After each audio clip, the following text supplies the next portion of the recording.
Within 10 to 15 డేస్లో మనకి bus వస్తుంది. రావాలని చెప్పి అప్పుడు కోరుకున్నాం. దాని ప్రకారం ఆర్టీసీ వాళ్ళు మనకు కోఆపరేట్ చేసి బస్సు ఇచ్చినారు.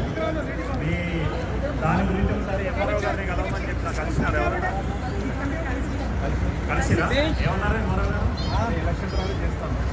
మరొకసారి కూడా నేను ఎంఆర్ఓ గారికి చెప్తా, మీరు నాకు ఎంత కోఆపరేట్ చేస్తే మీకు రెండింతలు ఎక్కువ నేను కోఆపరేట్ చేస్తాను.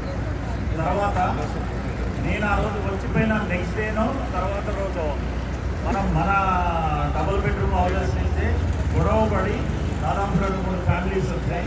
దయచేసి ఆ అవకాశం మళ్ళీ ఇవ్వకండి. పోలీస్ స్టేషన్కి అనవసరంగా గొడవలు పడి రాకండి. వస్తే మాత్రం సీరియస్ యాక్షన్ తీసుకుంటా. ఇంకొకటి నాకు తెలిసిన విషయం ఏంటంటే, ఇక్కడ కొంతమంది ఆ మెయింటెనెన్స్ అని, తర్వాత ఈ హౌజెస్ రెంట్కి ఇప్పిస్తా అని, లేకపోతే సేల్కి ఇప్పిస్తా అని చెప్పి ఏదో డబ్బులు వసూలు చేస్తున్నారని చెప్పి తెలిసింది. ఇక్కడ ఉన్న వాళ్ళకి ఇప్పుడే చెప్తున్నా, అలాంటిది ఏదన్నా నా నోటికి మళ్ళీ వస్తే మాత్రం వాళ్ళ మీద కేసు చేసి జైలు పంపిస్తాం. దయచేసి మీరందరూ ఇక్కడ ఉండే వాళ్ళందరూ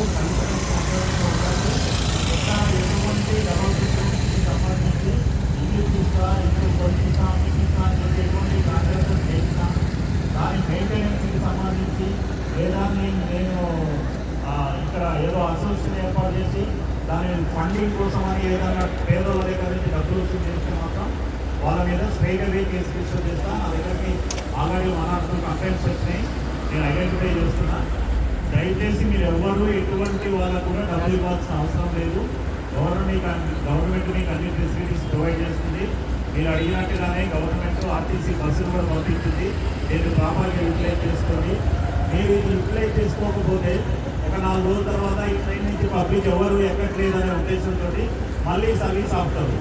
ఎందుకంటే అల్టిమేట్గా పబ్లిక్ ఏది యూస్ఫుల్లో అదే గవర్నమెంట్ ప్రొవైడ్ చేస్తుంది. మీరు ఈ బస్ ఎక్కడం అనేది మళ్ళీ మీరు సొంతంగా ఆటోలో నడుచుకుంటూ పోతే ఈ సర్వీస్ ఇచ్చి వేసి అని చెప్పి రూట్ మార్చి మళ్ళీ వేరే దగ్గర ఎక్కడైతే ఉన్నాయో అక్కడ దయచేసి ఈ బస్సులు మాత్రం ప్రాపర్గా యూటిలైజ్ చేసుకోండి. ఇక్కడ ఉన్న మీ డిమాండ్ని బట్టి ఇప్పుడు 4 సార్లు మీ దగ్గరకు వస్తుందని చెప్తున్నారు. ఇంకా అవసరం ఉంది అంటే ఇంకో 2 సార్లు చెప్పడానికి కూడా రెడీ ఉన్నారు వాళ్ళు. దయచేసి మీరు ప్రాపర్గా యూటిలైజ్ చేసుకోండి. Thank you very much.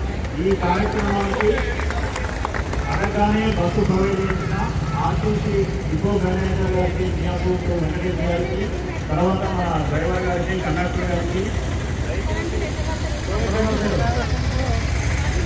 దయచేసి మా వాళ్ళు కొంచెం ఈ బస్ కోసం చాలా డిమాండ్ ఉంటాయి. అడగానే వచ్చినందుకు కొంచెం ఇక్కడ ఒక 5 నిమిషాలు ఆపైనా వీళ్ళని ప్రాపర్గా చిన్నపిల్లలు ఉన్నారు, లేడీస్ ఉన్నారు. ఓకే, ఒక 5 minutes స్టాప్ పెట్టండి. ఇక్కడ పెట్టి వీళ్ళకి సర్వీస్ ఇవ్వండి. Thank you. డిఎం గారు నమస్తే అండి. డిఎం గారు థ్యాంక్ యూ వెరీ మచ్. మా వాళ్ళందరూ చాలా హ్యాపీగా ఉన్నారు. మీరు వచ్చినట్టయితే మీకు కూడా ఒక మంచి మా పోలీస్ స్టేషన్ తరఫున సన్మాన కార్యక్రమం పెడదాం అనుకుంటున్నాం. మీరు ఇటువైపు వస్తే మాత్రం ఖచ్చితంగా మా దగ్గరికి రండి. మా డబుల్ బెడ్రూమ్ హౌసెస్లో ఉన్న లేడీస్ మాత్రం చాలా హ్యాపీగా